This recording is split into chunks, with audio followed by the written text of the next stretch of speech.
میاں اللہ سارے کے سارے گناہ معاف فرما دیتا ہے۔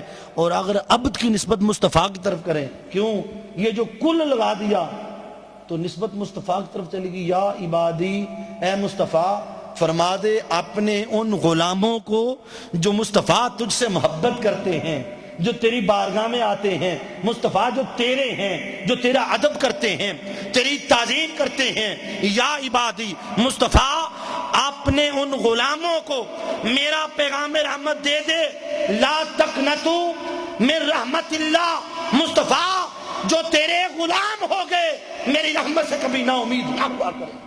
میری بخشش ہے ہی تیرے غلاموں کے لیے، مغفرت ہے ہی تیرے غلاموں کے لیے۔ تو اللہ رب العزت نے حبیب تاجدار کائنات صلی اللہ علیہ وسلم کی امت کو اور آقا علیہ السلام کے غلاموں کو پیغام رحمت دیا۔ اور پھر سورہ فرقان کے اندر ارشاد ہوا، وَمَن تَابَ، جس نے توبہ کر لی، وَعَمِلَ صَالِحًا، اور اس نے اپنے آپ کو نیک کر لیا، پرانے گناہوں کو چھوڑ دیا، توبہ کر لی، صالح ہو گیا، متقی ہو گیا، مومن بن گیا، سچا مسلمان بن گیا۔ گناہ جتنے بھی تھے، اس کی حد نہیں ہے، جتنے بھی تھے اللہ فرماتا فَإِنَّهُ يُتُوبُ إِلَى اللَّهِ مَتَابًا، اس نے اللہ کی طرف سچی توبہ کر لی۔ کس نے؟ جس نے گناہوں سے توبہ کر کے اپنے رخ کو اللہ کی طرف موڑ لیا، اب اس کی سچی توبہ ہو گئی، اس نے اپنی پرانی لذتوں کو بھلا دیا۔ اور پھر فرمایا توبوا الی اللہ جمیعا، آؤ سب مل کر اللہ کی بارگاہ میں توبہ کر لو، مل کے توبہ کرو، اجتماعی توبہ کرو۔ اور آج ہم اسی اجتماعی توبہ کے لیے جمع ہیں کہ اللہ کی بارگاہ میں مل کے توبہ کرتے ہیں۔ کیا خبر کسی نیکوکار کے صدقے ہم سب کی بخشش ہو جائے، ہماری توبہ اللہ قبول فرما لے۔ ایھا المؤمنون، اے ایمان والو سچی مل کے توبہ کر لو، اجتماعی توبہ میں آ جاؤ، لعلکم تفلحون، تاکہ تم فلاح پا جاؤ۔ حضور تاجدار کائنات صلی اللہ علیہ وآلہ وسلم سے پوچھا گیا، آقا توبہ کیا ہے؟ میرے آقا نے فرمایا الندم توبہ، انسان جب اپنے گناہوں پہ نادم ہو جائے، شرمندہ ہو جائے، اسے احساس ہو جائے کہ میں غلط ہوں، میں نے اپنے رب کو ناراض کیا ہے، اپنے رسول کے احکامات کو چھوڑا ہے، وہ سچے دل سے نادم ہو جائے، بس یہی سے توبہ کا آغاز ہو جاتا ہے۔ یہی توبہ ہے، اللہ گناہوں کو مٹانا شروع کر دیتا ہے۔ اور توبہ کرنے والوں کے لیے اللہ رب العزت نے بخشش کی وعید بھی سنائی ہے۔ سورہ المائدہ ارشاد ہوا فَمَن تَابَ مِن بَعْدِ ظُلْمِهِ، جس نے اپنی جان پہ ظلم کرنے کے بعد توبہ کر لی، گناہ کرنے کے بعد تائب ہو گیا، اللہ فرماتا فَإِنَّ اللَّهَ يَتُوبُ عَلَيْهِ وَأَصْلَحَ، اصلاح کر لی تو اللہ اس کے لیے پھر توبہ کے دروازے کھول دیتا ہے۔ جس نے سچی توبہ کر لی اور بدل گیا۔ دیکھو توبہ کر کے بار بار توڑنا یہ شیوا نہیں ہے، لیکن اللہ رب العزت کی رحمت اتنی وسیع ہے۔ حضور داتا گنج بخش علی حجویری نے کشف المحجوب میں بیان فرمایا، ایک شخص نے اللہ کی بارگاہ میں توبہ کی کہ مولا میں سچی توبہ کرتا اب گناہ نہیں کروں گا، پھر توبہ توڑ دی، پھر توبہ کی، پھر توبہ توڑ دی، 70 بار توبہ کی اور 70 بار توڑ دی۔ جب 70 بار وہ توبہ توڑ چکا، اللہ کو ناراض کر چکا، اب نادم ہو کر بیٹھ گیا، سوچتا مولا کس منہ سے توبہ کروں، 70 بار تو میں تیرے ساتھ دھوکہ کر چکا، تجھے ناراض کر چکا۔ ہاتھ سے غیبی سے آواز آئی، بندے توبہ تو نے توڑی ہے، ہم نے اپنی رحمت کا دروازہ تو بند نہیں کیا۔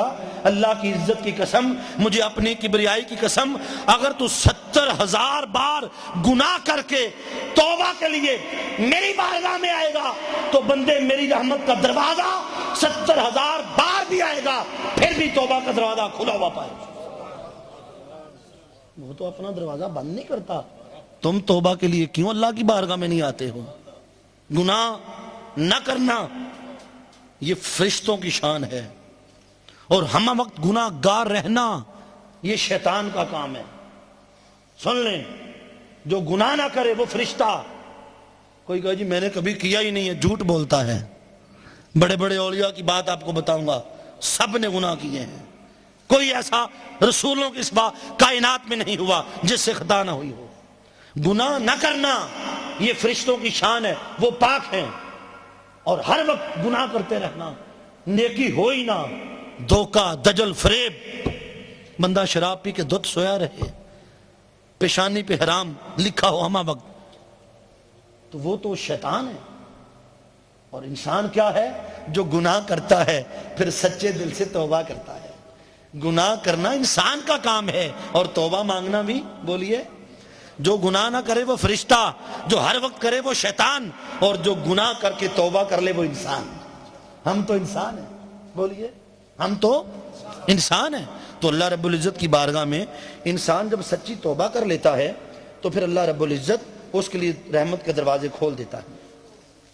متفق علیہ حدیث حضرت ابو ہریرہ رضی اللہ تعالی عنہ بیان فرماتے ہیں، اور اس حدیث پاک کو امام بخاری نے اور امام مسلم نے نقل کیا۔ متفق علیہ حدیث پاک، حضور تاجدار کائنات صلی اللہ علیہ وسلم نے ارشاد فرمایا، بنی اسرائیل کا ایک شخص تھا، وہ اپنی ساری زندگی مردوں کے کفن اتارتا رہا، کفن چور تھا۔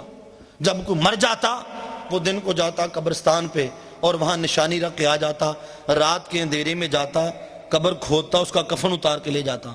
کفن چور تھا، ساری زندگی خطائیں کرتا رہا، بڑھاپا آ گیا۔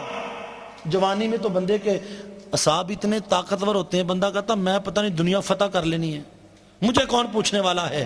جو بڑھاپا آتا ہے اعصاب جواب دیتے ہیں، پھر اسے اللہ کی یاد آتی ہے، پھر اسے موت کا دروازہ نظر آتا ہے۔ مگر مزہ یہی ہے، در جوانی توبہ کردن شیمائے پیغمبری، جوانی کی توبہ کا اپنا ہی مزہ ہے، فرشتے بھی رشک کرتے ہیں۔ اب وہ شخص جب موت کے قریب ہوا، اس نے اپنے بچوں کو جمع کیا، یہ کوئی واقعہ نہیں، میں حدیث سنا رہا ہوں، اور حدیث بخاری اور حدیث صحیح مسلم سنا رہا ہوں، میرے آقا کا فرمان ہے۔ وہ شخص، اس نے اپنے بچوں کو بلایا، اپنے بیٹوں کو بلایا، کہنے لگا بچوں، بیٹو، میری موت کا وقت قریب آ رہا ہے، میں جب مر جاؤں تو یوں کرنا، مجھے دفن نہ کرنا۔ بابا جی بات کرتے ہو؟ کہنے لگا بیٹو، میں نے زندگی میں کبھی نیک کام نہیں کیا، اب مجھے مرنا ہے، مجھے ڈر لگتا ہے کہ اللہ کی بارگاہ میں جاؤں، میرے ساتھ جانے کیا معاملہ کرے۔ تم یوں کرنا، جب میں مر جاؤں مجھے جلا دینا، میری راکھ ہواؤں میں اڑا دینا، پانیوں میں بہا دینا۔ دل میں یہ خیال کرتا ہے کہ میری جب خاک راکھ بن کے اڑ جائے گی، نہ اللہ مجھے جمع کرے گا، نہ مجھ پہ عذاب آئے گا۔ مگر اللہ کے لیے کیا مشکل۔ اس کے بیٹوں نے اس کی نصیحت پہ عمل کر دیا، مر گیا، اس کی خاک اڑا دی گئی۔ اب اللہ کے لیے کیا مشکل ہے، جو نہ تھا تب بھی پیدا کر لیا، کن فیکون، زندہ کیا، سامنے کھڑا کر دیا۔ ہاں بندے بتا، تو نے ایسا کیوں کیا؟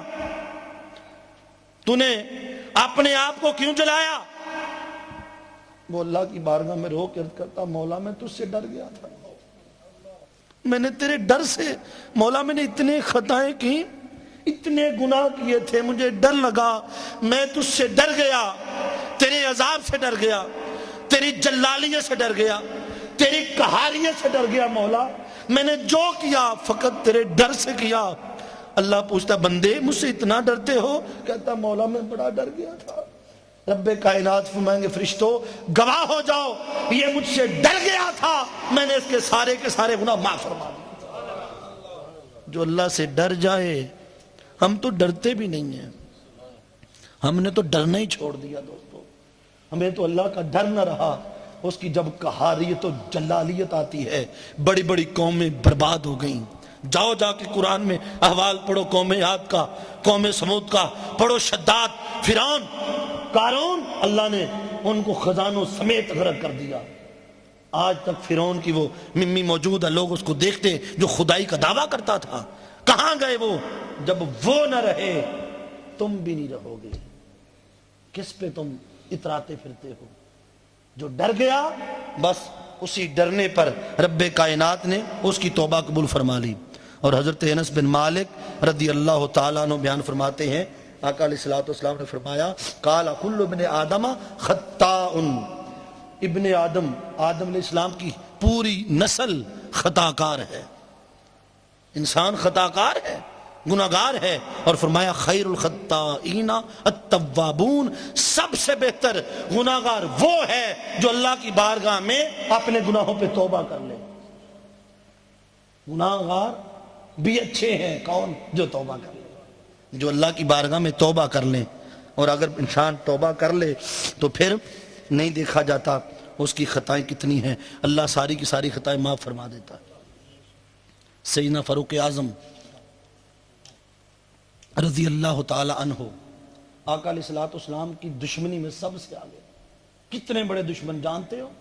آقا علیہ الصلوۃ والسلام کی دشمنی میں سب سے آگے، اور حد اتنی کہ آج تلوار لے کر آقا علیہ الصلوۃ والسلام کا سر قلم کرنے کے ارادے سے جا رہے ہیں. دشمنی کیا ہے؟ کیوں مارنا چاہتے ہو؟ اس نے تمہارا بگاڑا ہی کیا ہے؟ تمہاری بھلائی کے لیے تو راتوں کو جاگتا ہے، تمہیں ایمان دینے کے لیے تو وہ پتھر کھاتا ہے، پھر بھی جان کے دشمن ہو. ننگی تلوار لے کر چل پڑے کہ آج سر قلم کر کے لاؤں گا. کسی نے رستے میں پوچھا عمر کدھر کا ارادہ ہے؟ کہنے لگا آج میرا یہ ارادہ ہے. کہا ذرا اپنے ارادے کو دیکھنے سے پہلے گھر خبر کر تیری بہن نے ایمان قبول کر لیا ہے، کلمہ پڑھ لیا ہے. اب عمر فاروق رضی اللہ تعالیٰ عنہ ادھر ہی انہی قدموں سے گھر گئے اپنی بہن کے گھر، اس کو پکڑا، مار مار کے اس کا برا حال کر دیا. بہنوں ہی آگے بڑھا، اسے بھی مارا پیٹا. مار مار کے جب تھک گئے تو اب اپنی بہن سے کہتے ہیں دیکھ میں عمر جس کو سارا عرب جانتا ہے، مجھ جیسا طاقتور پورے عرب میں کوئی نہیں، میں تجھے وارننگ دیتا ہوں، باز آ جا، چھوڑ دے اس قرآن کی تلاوت کرنا، چھوڑ دے یہ محمد مصطفیٰ کا نام لینا، چھوڑ دے. اس نے کہا عمر میرے جسم کے ٹکڑے کر دے مگر پھر بھی محمد مصطفیٰ کا نام میرے جسم سے نکال نہیں سکتے. عمر فاروق نے اور مارا.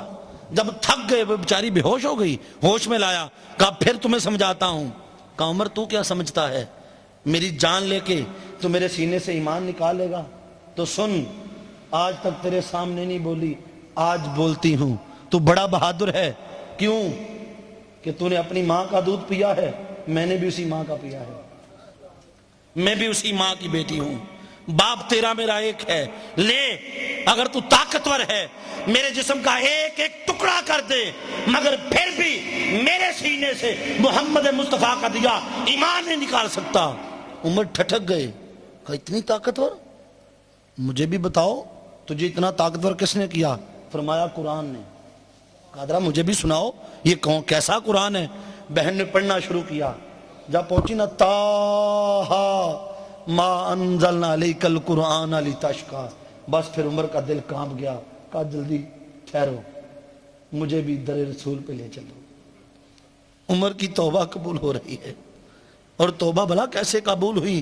اس سے ایک رات قبل عمر ادھر ابو جہل اعلان کرتا ہے، خانہ کعبہ میں کھڑے ہو کے حرم کعبہ میں اعلان کرتا ہے کہ جو محمد مصطفیٰ کا سر قلم کر کے لائے گا اسے 100 اونٹ دوں گا، انعام میں 100 اونٹ دوں گا. ادھر میرے آقا دعا کرتے مولا عمر بن خطاب عمر بن حشام سے ایک عمر مجھے دے دے. ادھر میرے آقا دعا مانگ رہے ہیں مولا دونوں سے ایک مجھے دے دے. ادھر انعام کا لالچ دیا جا رہا ہے. قسمت عمر بن خطاب کی چمک گئی. یہ تلوار لے کے چلے، یہ سارا جانا، بہن کے گھر پہنچانا، یہ میرے آقا کی دعا ہے. تعاقب میں گھیر رہی ہے، گھیر گار کے در رسول پہ لے جائے گی. کہا مجھے بھی سناؤ. سنایا. بس اب تقدیر بدل گئی. کہنے لگا میں توبہ کرنا چاہتا ہوں، مجھے در رسول پہ لے جاؤ. آقا علیہ الصلوۃ والسلام کی بارگاہ تک پہنچے. حضرت حمزہ رضی اللہ تعالی عنہ نے دیکھا، نیام سے تلوار باہر نکالی، عرض کی آقا آج عمر آ رہا ہے اپنی ٹانگوں پہ، یا رسول اللہ آپ کی عظمت کی قسم اس کو واپس نہیں جانے دوں گا. فرمایا چچا بیٹھ جاؤ، آج اس کو آنے دو. آیا نہیں، بلایا گیا ہے. آج یہ شکار کرنے نہیں، شکار ہونے آیا ہے، اس کو آنے دو، پیچھے ہٹ